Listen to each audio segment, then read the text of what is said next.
The last message from room 413. The last time anyone saw Evelyn Moore alive, she was checking into room 413 of the Ashfield Grand Hotel. The CCTV showed her dragging a suitcase behind her, looking calm, composed even. Less than 12 hours later, she was found dead. The room was locked from the inside. No sign of forced entry. No one seen entering or exiting. No murder weapon. And on the wall, written in her lipstick, "He knows."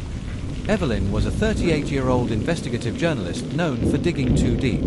For months, she'd been researching a series of cold cases from the 90s, all connected by location and pattern. Young women, same age range, all disappeared within a 20-mile radius of Ashfield. Each case dismissed as unrelated, until Evelyn connected the dots. She told her editor she was going dark for a few days, getting close to something, and booked a room at the very hotel that overlooked the site of the first known disappearance, the Ashfield Grand, a once glamorous Art Deco building now weathered by time and secrets. Detective Lena Hart was called to the scene. Seasoned, cynical, and sharp, Lena had worked homicide for over 15 years. She knew staged scenes when she saw them. Evelyn was found slumped beside the bed, one heel still on, no visible bruises, no blood, no needle marks. The medical examiner ruled it heart failure, but Evelyn was in perfect health. And then there was the lipstick message. "He knows."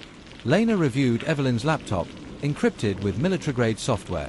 IT took hours to crack it. Inside, a folder labeled Ghost Files held hours of interviews, old police reports, and a voice note, recorded the night Evelyn died. "He followed me from the library. I know it. I saw him in the mirror. He's not just a man, he's a ghost in the system. He's everywhere. And now, he knows I know." As Lena dug deeper, the pieces started to form a chilling picture. Evelyn had identified 5 women, all disappeared on July 13th, in consecutive years from 1994 to 1998. The last one, Holly Danvers, had gone missing just 2 blocks from the Ashfield Grand. Each had reported harassment or stalking before vanishing. Each case was handled by different departments, scattered in rural precincts. No overlap, except for one name buried in a footnote. Detective Marcus Kane. Kane had retired in 1999. Clean record.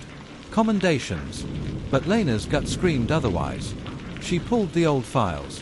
There he was, in every one of them. Always the first on scene. Always the one to close the report. She went to his last known address. Gone. Sold last year.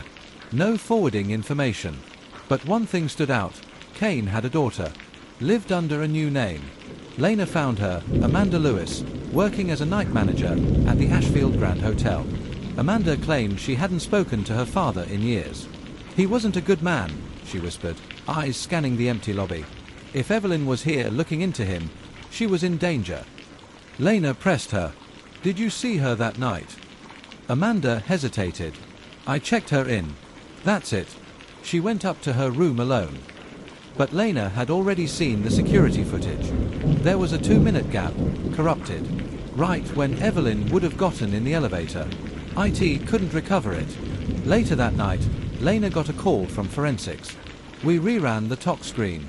There were traces of digitalis, foxglove. It can mimic a heart attack.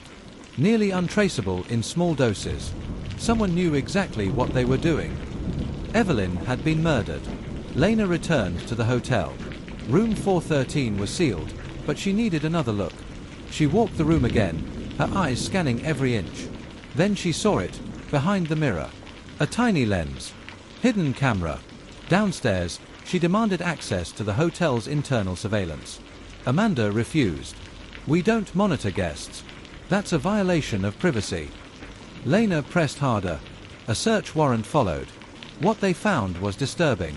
A hard drive. Full of footage. Dozens of women. All alone in their rooms. All unaware. And in one clip, time-stamped the night Evelyn died, a shadow moved across the room after Evelyn had locked the door. It was Kane. Older. Greyer.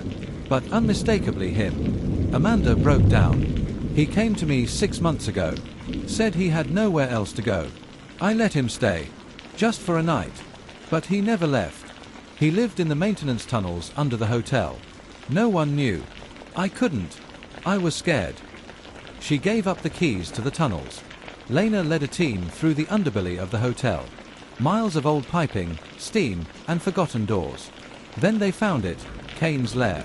Photos of women, clippings, Evelyn's notes, and in the center, a wall covered in lipstick.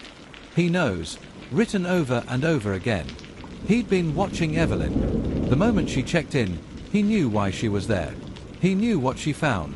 And he silenced her, like the others. They found Kane's body 2 days later. He'd taken his own life in an abandoned boiler room. Beside him was a note. You were never supposed to know. The Ashfield Grand was shut down. Amanda Lewis was charged with obstruction but later cleared. Evelyn's story ran posthumously, titled Ghost in the Hallways. It led to a national review of hundreds of cold cases and exposed a predator who operated in plain sight. But the final question remained. Why did Evelyn write he knows? The answer was found in a draft email left unsent on her laptop. He's always watching. But now, I'm watching him back. And he knows it. Subscribe to True Case Hub for more real investigations that demand to be told.